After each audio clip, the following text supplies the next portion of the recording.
आणि 2022ला महाराष्ट्रातून प्रथम आलेले अमोल घोटुबळे सर. आणि या दोघांची मुलाखत घ्यायचं म्हणजे खूप मोठं दडपण आहे, परंतु रेतची जबाबदारी आहे, उमेश कुलाल सरांचा आदेश आहे, तर तो तंतोतंत पाळावा लागेल.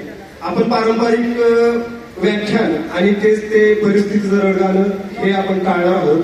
संघर्ष हा समोर बसलेल्या प्रत्येकाचा आहे, पाठीमागे बसलेल्यांचा आहे, वरती आलेल्यांचा सुद्धा आहे आणि महाराजा फेटा घेतलेला प्रत्येकाचा आहे. संघर्षावरती बोललं नाही पाहिजे असं माझं मत नाही, परंतु ही मुलाखत संघर्षाकडे जाणार नाही, वास्तवावरती बोललं जाईल. आपण थेट मुलाखतीला सुरुवात करूया. प्रथमतः अजय सरांना विनंती करतो की आपण आपला परिचय करू. प्रथमतः व्यासपीठावरील उपस्थित सन्माननीय इंद्रजित देशमुख सर आणि व्यासपीठावरील उपस्थित इतर सर्व मान्यवर, झालेले सर्व अधिकारी आणि उपस्थित सर्व पालकवृंद, त्याचबरोबर समोर बसलेले सर्व भावी अधिकारी, सर्वांना माझा नमस्कार. मी अजय बाळासाहेब कळसकर, माझी पोलीस उपनिरीक्षक म्हणून 2021ला महाराष्ट्रात प्रथम रँक आलेले आहे. तर मी शिरूर या पुणे जिल्ह्यातील शिरूर या गावी मी राहतो. माझं प्राथमिक शिक्षण तांदळ या गावी झालं आणि माझं पदवीचं शिक्षण मी basic agriculture, college of agriculture Baramati येथून पूर्ण केलं. सेम आपला परिचय करून आवडेल. नमस्कार सर्वांना. अख्ख्या महाराष्ट्राचा आराध्य छत्रपती शिवाजी महाराज, पुण्यश्लोक अहिल्यादेवी होळकर, क्रांतीज्योती सावित्रीबाई फुले आणि आपल्या समाजासाठी, जनतेसाठी आणि रयतेसाठी प्राणाची आहुती देणाऱ्या सर्वच महापुरुषांना मी अभिवादन करतो. सर्व तरुणांचे प्रेरणास्थान असणारे आणि रोल मॉडेल असणारे, स्वातंत्र्यासाठी प्राणाची आहुती देणारे शहीद भगतसिंग यांच्या जयंतीनिमित्त त्यांनाही अभिवादन करतो. तसेच व्यासपीठावरील उपस्थित मान्यवर आणि रयत परिवाराचे आधारस्तंभ, जनक म्हणलं तर चालेल, उमेश कुलाल यांचे पण मी खूप खूप आभार मानतो. आणि समोर बसलेल्या सर्व यशवंत, तसे त्यांच्या पालकांचे आणि यशस्वी होण्याचे स्वप्न मनात बाळगून इथे आलेल्या सर्वांचे मी आभार मानतो. मी अमोल भैरवनाथ घोटुबळे, सातारा जिल्ह्यातील मान तालुक्यात दिवड या गावचा आहे. एमपीएस तर्फे घेण्यात येणाऱ्या पोलीस उपनिरीक्षक पदामध्ये मी राज्यात प्रथम क्रमांकाने उत्तीर्ण झालो आहे. तर पहिली ते 10वी माझं शिक्षण गावामध्ये झालं. 10वी नंतर मी पुण्यामध्ये आलो होतो 11वीला, परंतु काही कारणानिमित्त मी 11वीला पुण्यामध्ये नापास झालो होतो आणि पुन्हा 11-12वी गावाकडे जाऊन केली सायन्समध्ये. त्यानंतर इंजिनिअरिंग केलं. इंजिनिअरिंग नंतर काही वर्ष जॉब केला आणि पुन्हा एमपी क्षेत्राकडे वळालो आणि 2021ला चालू केलेला प्रवास 2024 संपत आलं आणि 22 मध्ये पोलीस उपनिरीक्षक या पदी निवड झाली. धन्यवाद सर. ही मुलाखत खरं तर जे विद्यार्थी भविष्यात अधिकारी होणार आहेत त्यांच्यासाठी जास्त प्रेरणादायी ठरेल अशी आपण करूया. मी अजय सरांना विनंती करतो की सर तुमच्या अभ्यासाची स्ट्रॅटेजी ह्या नवीन अधिकाऱ्यांना तुम्ही सांगा. नक्कीच. तर प्रथमतः स्ट्रॅटेजी म्हणलं की आपल्या मनात एक असा मोठा शब्द येतो की नक्की स्ट्रॅटेजी म्हणजे काय. तर माझे स्ट्रॅटेजीचे 4 भाग होते. पहिला म्हणजे सिलेबस, दुसरं म्हणजे सोर्सेस, तिसरं म्हणजे पाठीमागच्या वर्षाचे क्वेश्चन पेपर आणि चौथं म्हणजे टेस्ट पेपर. सिलेबस याच्यासाठी की मला दिशा मिळावी, मला काय करायचंय आणि मला कुठे जायचंय.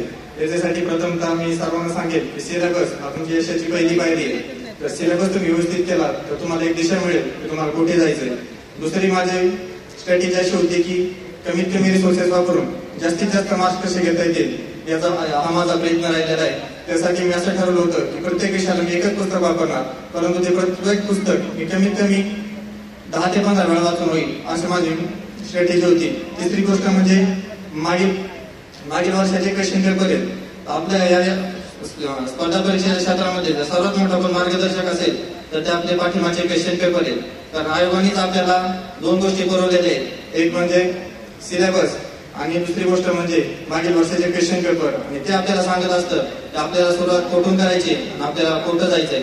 आणि चौथी गोष्ट म्हणजे टेस्ट पेपर. आपण जे एवढी गोष्ट केली, आपली डायरेक्शन बरोबर आहे का, आपलं कंटेंट बरोबर आहे का, ही गोष्ट जर आपल्याला कोण सांगत असेल तर ते म्हणजे आपले टेस्ट पेपर. त्यामुळे माझा असा प्रयत्न होता की मी जास्तीत जास्त टेस्ट पेपर सोडले आणि मी माझ्या प्रिपरेशन मध्ये कमीत कमी 40 ते 50 टेस्ट पेपर सोडवले असतील. हीच माझी स्ट्रॅटेजी होती. धन्यवाद सर. सर मी असं ऐकलं की तुम्ही ग्रॅज्युएशन नंतर नोकरी केली होती. अमोल सरांना विशेषतः प्रश्न आहे, नोकरीनंतर तुम्हाला प्रशासनात काय येऊ वाटलं ही आम्हाला उत्सुकता आहे. तसं म्हणलं तर एखाद्या क्षेत्राची आवड असायला लागते. मी येथे असलेल्या जे स्वप्न बाळगून आले त्या प्रत्येकाला सांगेन की आपली ओळख म्हणजे आपली आवड कुठे आहे ते ओळखा. मला पहिल्यापासून या क्षेत्राची आवड होती आणि मी जॉब करत असताना सुद्धा मला समाधान नव्हतं की मी त्या क्षेत्रामध्ये टिकून राहील. तर मला नेहमी हे क्षेत्र खुणवत होतं, कारण आमच्या घरातील असतील, नातेवाईक असतील, सगळे बऱ्यापैकी सगळे सिव्हिल सर्व्हिसेसमध्ये होते. आमचे मामाही आलेत माझ्यासोबत, तेही तलाठी आहेत. एक मामा पोलीस पाटील आहेत, एक मामा रयत शिक्षणवर शिक्षक आहेत, आमचे दाजी सुद्धा रयत शिक्षणवर शिक्षक आहेत. त्यामुळे एक पार्श्वभूमी अशी होती की मला त्या क्षेत्रामध्ये जास्त समाधानच मिळालं नाही प्रायव्हेट नोकरीमध्ये. मी असं सांगणार नाही की प्रायव्हेट नोकरीमध्ये मुलांनी काय करायला नाही पाहिजे असतं, परंतु एक माझं क्षेत्र होतं ज्यामध्ये मी समाधान काम करेन अशी माझी इच्छा होती आणि त्यातले त्यात पोलीस डिपार्टमेंटची आणि वरतीची आवड होती, त्यामुळे मी इकडे येण्याचा निर्णय घेतला. नक्कीच. आणि अजय सरांची ओळख मी तुम्हाला विशेषतः सांगतो. सरांनी युपीएससी प्रिपरेशन पासून सुरुवात केली होती. सरांनी राज्यसेवेच्या बऱ्याच मेन्स दिलेल्या आहेत आणि त्यानंतर कंबाईन मधून रिझल्ट काढलेला आहे. इथं युपीएससी प्रिपरेशन करणारे किंवा राज्यसेवेचा अभ्यास करणारे सुद्धा विद्यार्थी असतील, शिक्षकगण असतील, त्यांना माहिती असेल की हा प्रवास खूप खडतर आहे. एक वेळ युपीएससी करणारा मुलगा राज्यसेवा देऊ शकतो, पण कंबाईन मधून रिझल्ट काढायचं म्हणजे घाम फुटतो. तर तुमचा तो अनुभव कसा आहे? तर मी या क्षेत्रामध्ये येताना पहिल्यांदा विचार केला की माझ्यासाठी कोणतं क्षेत्र योग्य आहे आणि मला असं जाणवलं की मी युपीएससी करू शकतो आणि त्या दृष्टीने मी प्रयत्न केले. पण नंतर मला असं जाणवलं की आपले एफर्ट्स कमी पडतात. मी 2001 ते 1.5 वर्ष युपीएससीचा अभ्यास केला आणि त्यानंतर सायमल्टेनियसली मी दुसरी एक्झाम देत होतो, जसं की राज्यसेवा असेल, कंबाईन असेल. तेव्हा मला असं जाणवलं की मला युपीएससीच्या तुलनेत माझा राज्यसेवेवरती आणि कंबाईनवरती जास्त होल्ड आहे. मग त्या दृष्टीने मी असं ठरवलं की पहिल्यांदा आपण इकडची गोष्ट घेऊयात आणि नंतर परत युपीएससी कंटिन्यू करूयात. त्यासाठी मी 2020 पहिल्यांदा कंबाईन दिली आणि योगायोगाने मी पूर्व परीक्षा पास झालो आणि तेव्हा परिस्थिती कोविडची परिस्थिती होती. समोर एक्झाम होती नव्हती, काय अशी सिच्युएशन होती. त्यामुळे मी तेच कंटिन्यू केलं. ग्राउंड पर्यंत पोहोचलो, परंतु असं झालं की ग्राउंडला असताना माझा पाय फ्रॅक्चर झाला. तेव्हाही मी कदाचित टॉपरही आलो असतो, एवढे मार्क्स मला होते. परंतु आता ती गोष्ट बोलण्यात काही अर्थ नाही. आता मी 2021 मध्ये टॉपर आहे, त्याचा मला आनंद आहे. तर प्रत्येक शब्द हा आपल्याला प्रेरणा देणारा ठरतो. युपीएससी राज्यसेवेच्या मेन सोडून पुन्हा कंबाईन मधून रिझल्ट, परंतु आता जे हातात आहे ते घेऊ आणि नंतर पुढच्या प्रवासाला जाऊ. अमोल सरांकडून मला ऐकेल, खरं तर हे टॉपर आहेत म्हणून ह्यांचं विशेष वेगळं काय असतं याची उत्सुकता सगळ्यांना असते. पास झालेला वेगळं काय करतो, तर आता इथे महाराष्ट्रातून टॉपर आले तर ह्यांचं वेगळं काय असेल? अमोल सर, तुम्ही मेन्सची तयारी कशी केली आणि तुम्ही टेस्ट सिरीज वगैरे ह्या गोष्टींवरती तुमचा जास्त भर होता, त्याबद्दल मुलांना मार्गदर्शन करा. एक न्यूनगंड असतो एमपी क्षेत्रामध्ये, मुलं क्वेश्चन पेपर सोडवायला घाबरतात. तर मला बरेच लोक विचारतात, बरेच मुलं विचारतात की सर तुमची स्ट्रॅटेजी काय? तर एक मी गोष्ट नमूद करू इच्छितो. आपल्या रयत प्रबोधिनीने एक चांगला उपक्रम तयार केला, एक चांगली सुरुवात केली मी म्हणेन. कारण कसं होतं, मुलं प्रश्नपत्रिका सोडवायला घाबरतात आणि स्वतः सुद्धा सोडवायला घाबरतात. परंतु रयत प्रबोधिनीने एक प्लॅटफॉर्म तयार केला की त्यांनी आयोगाप्रमाणे वर्गामध्ये बसवून टेस्ट सिरीज सुरू केली आणि त्याचा मला एवढा पुरेपूर फायदा झाला की मी रयत प्रबोधिनीच्या सरांना कदाचित माहित असेल की नाही, 3ऱ्या टेस्टमध्ये माझा पहिला नंबर आला होता. त्यावेळी मला कॉन्फिडन्स आला होता की जेवढा आपण जास्त प्रॅक्टिस करेल तेवढा जास्त आपल्याला फायदा होणार आहे, आपल्या चुका कमी होणार आहेत. मुलांचं कसं होतं, प्रश्नपत्रिका जास्त सोडवत नाहीत, प्रॅक्टिस करत नाहीत आणि त्या ज्या चुका प्रश्नपत्रिका आपल्या टेस्ट सिरीज मध्ये होणार आहेत त्या चुका डायरेक्ट आयोगाच्या प्रश्नपत्रिकेमध्ये होतात. तर जास्तीत जास्त प्रश्नपत्रिका सोडवायला पाहिजे, जास्तीत जास्त सराव केला पाहिजे आणि रिव्हिजन महत्वाचे. रिव्हिजन महत्वाची, जास्तीत जास्त क्वेश्चन पेपर सोडवणं महत्वाचं. चुकांचाच विषय निघालाय तर अमोल सर, मी तुम्हाला विचारावं वाटतं, तुमच्या आयुष्यातल्या अशा काही चुका आहेत ज्या तुम्ही केल्या परंतु तुम्हाला असं पुढच्या मुलांनी नाही केल्या पाहिजे? सुरुवातीला मी खूप वाचायचो, प्रश्नपत्रिका जास्त सोडवायचो नाही, रिव्हिजन व्हायची नाही आणि मला एवढं वाचन व्हायचं, एवढं मी पुस्तक वाचायचो, म्हणजे दिवसभर आले की फक्त वाचतच बसायचो. आणि ह्या चुका मला सुरुवातीला कळायला नाही की आपण नक्की अभ्यासाची नक्की स्ट्रॅटेजी काय वापरली पाहिजे. तर नंतर हळूहळू मी बऱ्याच चुका कमी केल्या. अजून एक गोष्ट सांगेन की सोशल मीडियावर सुद्धा माझा खूप पड होता मी रील्स बघायला बसलो की 2-3 तास अक्षरशः मी ते स्क्रोलच करत बसायचो. परंतु बोर्ड होता. म्हणजे जास्त मला सवय लागलेली. आणि अजून एक सांगेन की सोशल मीडियाचा मी चांगला सुद्धा उपयोग केला. युट्यूबवर मी सरांची असतील दुसरे पण व्हिडिओ असतील, अक्षरशः मी मॅथ रिझनिंगचा सुद्धा सर्व युट्यूबच्या व्हिडिओ बघून केलेला आहे. त्यामुळे सोशल मीडियाचा तुम्ही एक चांगला सुद्धा उपयोग करू शकता आणि सोशल मीडियावर कंट्रोल ठेवण्यासाठी तुम्ही बऱ्याच काही गोष्टी करू शकता. प्री झाली, मेन्स झाली, त्यानंतर ग्राउंड होता आणि शेवटचा टप्पा तो इंटरव्ह्यूचा, मुलाखतीचा. खूप दडपण असतं, त्यासाठी रेची पूर्ण टीम कार्यरत असते. अजय सर, तुम्हाला प्रश्न आहे तो, तुम्ही इंटरव्ह्यूची तयारी कशी केली होती? मला असं वाटतं की इंटरव्ह्यू साठी सेपरेट अशी काही तयारी करण्याची गरज नाही. आपण आपल्या भोवती जे घडतंय, जे आपण आपल्या पाहत असतो आणि त्यानुसार आपले ओपिनियन ठरवत असतो. तर आपल्याला असं वाटतं की इंटरव्ह्यू म्हणजे आपल्या अभ्यासाची तयारी, असं काही नाही. इंटरव्ह्यू म्हणजे तुमची पर्सनॅलिटीची टेस्ट आहे आणि जो समोर इंटरव्ह्यू घेणारा व्यक्ती आहे त्याला आपल्याबद्दल काही माहित नसतं. सपोज आपल्या समोर जर एखादा अननोन व्यक्ती आला, आपण पहिल्यांदा त्याचं काय पाहणार, त्याचं गेटअप कसं आहे, मग आपण एक व्यवस्थित केलं पाहिजे. दुसरी गोष्ट म्हणजे तो बोलतोय कसा, समोरच्या प्रश्नाला उत्तर कसा देतोय. जर एखादा प्रश्न आला नाही तर त्याचा समोरच्या प्रश्नाला रिस्पॉन्स कसा असतो. आता सर, माझ्या मुलाखतीच्या वेळेस मला वाघ सर होते की त्यांचं आपल्याला माहिती आहे की वाघ सर कसे. गेल्या गेल्या मला पहिला प्रश्न होता की ते असे बाहेर पाहत होते आणि बाहेर त्यांना झाडं दिसली. ते मला म्हणले, सांग झाडाचा कलर हिरवा काय. मी त्यांना सांगण्याचा प्रयत्न केला की आपण जे विज्ञानमध्ये वाचलेलं आहे की ते कलरचं रिफ्लेक्शन वगैरे वगैरे, ते म्हणायचे ते सगळ्यांनाच माहिती आहे, वेगळं सांग. मी त्यांना सांगण्याचा प्रयत्न करायचा, ते परत मला म्हणायचे सगळ्यांनाच माहिती आहे, नवीच्या बोराला येतंय, वेगळं सांग. म्हणजे सांगायचा उद्देश काय की त्यांना माझं नॉलेज नव्हतं चेक करायचं. त्यांना चेक करायचं होतं मी किती कॉन्फिडेंटली उत्तर देतोय. त्यामुळे तुम्ही इंटरव्ह्यूला जाताना जेवढं कॉन्फिडेंटली जातात तेवढं तुम्हाला नक्कीच फायदा होईल. ग्राउंडच्या तयारीबद्दल मुलांना सांगा. ग्राउंडची तयारी मी एक अकॅडमी लावली होती. कारण कसं होतं, एवढे सगळे मार्क होते चांगले आणि मला इंजुरी वगैरे ह्या गोष्टी काय नको होते. कारण मी वयाच्या 26 वर्ष चालू केलं होतं आणि फिटनेस वगैरे या सगळ्या गोष्टी कसं होते, मुलं कंटिन्यू अभ्यास करतात लायब्ररीमध्ये बसून आणि बसून अभ्यास केल्यामुळं व्यायामाकडे जास्त मुलांचं लक्ष नसतंय. तर मी अजून एक गोष्ट सांगेन, जे PSIची वगैरे तयारी करतात त्यांनी पुलअप्स असतील, लॉंग जम्प असेल, याचा सराव करायला पाहिजे. आणि आतापासूनच मेडिटेशन असेल, सकाळी अर्धा 1 तास व्यायामासाठी दिला पाहिजे. तर मी ग्राउंडची तयारी चांगल्या पद्धतीने केली. पठाण सर म्हणून आमचे तळजाले एक शिक्षक होते, त्यांच्याकडे प्रॉपर मी गायडन्स घेतला आणि आम्हाला ग्राउंडला सुद्धा खूप चांगला वेळ मिळाला होता आणि खूप चांगली तयारी झाली. आणि ग्राउंड मधून सुद्धा मला खूप चांगले मार्क मिळाले. ग्राउंडला 100 पैकी मला 97.5 मार्क मिळाले, जे की चांगले. ग्राउंडची तयारी ही अभ्यास करत केली पाहिजे. सर नेहमी सांगत असतात, अन्न, वस्त्र, निवारा, त्याबरोबर वाचन आणि व्यायाम ह्या आयुष्याच्या मूलभूत गरजा आपण केल्या पाहिजेत. लाखो विद्यार्थी 4 ते 5 लाख अर्ज कंबाईनला येत असतात प्रिलिम्सला. त्यामधून हजाराच्या पटीत विद्यार्थी मेन्सला येतात.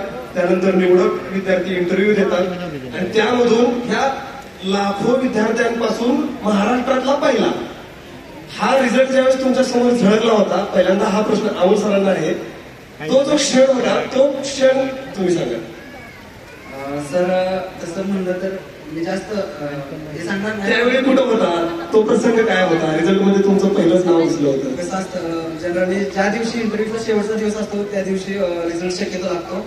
आम्ही दिवसभर वाट पाहिली, परंतु 5-5:30 वाजून गेल्या तरी शक्यता पूर्णपणे मावळली आणि मित्रांसोबत सगळे सोबतच होतो. रिझल्ट आमचे PSI सगळे मुलं आणि सोबतच एका चहा शॉपवर गेलो आणि तिथं चहा पित होतो. तेवढ्यात पण तरी म्हणलं की लिस्ट आली आणि मी लिस्ट ओपन केली आणि मला थोडी कल्पना होती की मार्क चांगले होते त्यामुळे पहिला रँक येऊ शकतो.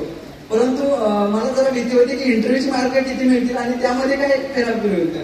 मी माझं नाव चेक केलं, गुटुगडे वाचलं आणि पहिले इंटरव्ह्यूची मार्क चेक केली. इंटरव्ह्यूची मार्क मला 28 ऐकल्याबरोबर मी खूप मोठ्यानं ओरडलो की मला इंटरव्ह्यूला 28 मिळाले. मग आमचे PSI आन्सर सरच होते, त्यांनी सगळं हातामध्ये चहा असताना सुद्धा त्यांनी उचलून घेतला आणि म्हणजे लगेच वडिलांना फोन केला, त्यांना सुद्धा काय सुचायचं बंद झालं. त्यांनी एकच शब्द म्हणले की झालं एकदाशी. कारण कसं झालं होतं, ग्राउंड वगैरे झाल्यानंतर सर्व कामामध्ये झालं होतं की मुलगा काहीतरी चांगला आहे, PSI झालेला आहे. परंतु त्या महिन्याभराच्या काळामध्ये सर्वजण गावामध्ये विचारत होते की कधी होणार आहे, कधी होणार आहे. त्यांच्या तोंडातून एक शब्द होता की झालं एकदाशीच. सेम प्रश्न अजय सरांना आहे. अजय सरांची ओळख परखड बोलायला ते प्रसिद्ध आहेत. मित्र असो सिनियर्स असो ते स्पष्ट बोलतात. तुमचा अनुभव अजय सर?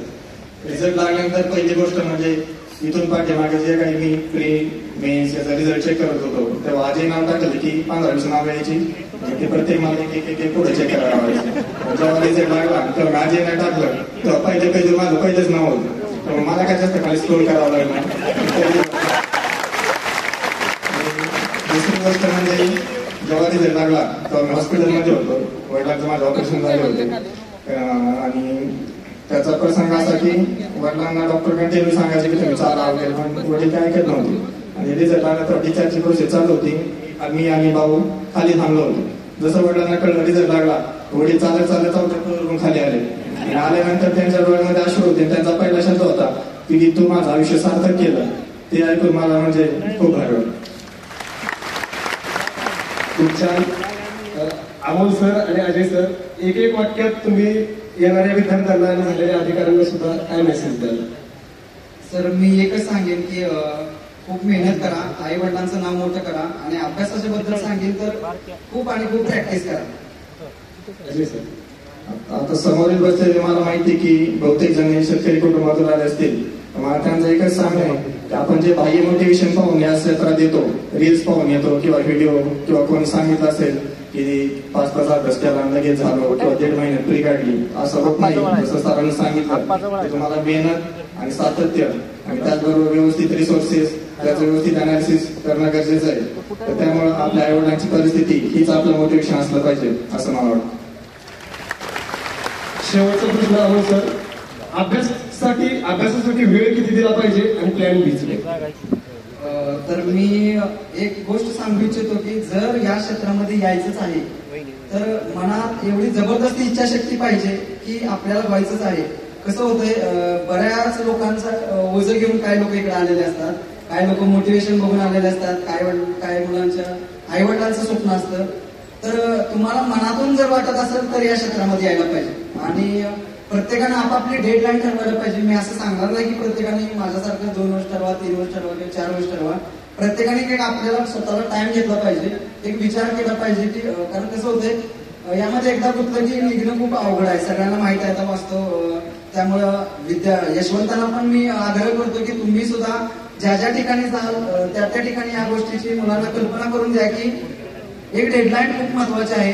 आणि प्लॅन बी जर म्हणाल तर माझा तसा स्वतःचा काही प्लॅन बी नव्हता, परंतु माझ्या डोक्यात एक होतं की समजा आपण 2-3 वर्षांमध्ये जर यशस्वी नाही झालो तर मी एक चांगली डिग्री केली होती. माझे मित्र बरेच IT कंपनीमध्ये जॉबला आहेत जे की त्यांची सुद्धा मला खूप मदत झाली आणि त्या मुलांमध्ये एक हे होतं की तिकडे नाही झालं तर इकडे कुठे ना कुठे 100% आपण तुझं होऊ शकतं. तर एक माझ्या डोक्यात असं होतं प्लॅन बी वगैरे काय नव्हतं. कारण मला आर्नॉल्ड बॉडी बिल्डर तर त्यांचं एक मी भाषण नेहमी ऐकायचो. तर ते नेहमी म्हणायचे की आय हेट प्लॅन बी. तुम्ही प्लॅन ए वरच असं काम करा की तुम्हाला प्लॅन बी ची गरज लागणार नाही. परंतु मी इथं बसलेल्या प्रत्येकाला सांगितलं जे तुम्ही प्रत्येकाने आपापला प्लॅन बी ठरवा किंवा त्यावर विचार करा. धन्यवाद. आपण एवढ्यावर थांबूया. कार्यक्रम लांबतोय. तुम्ही इथं आलात.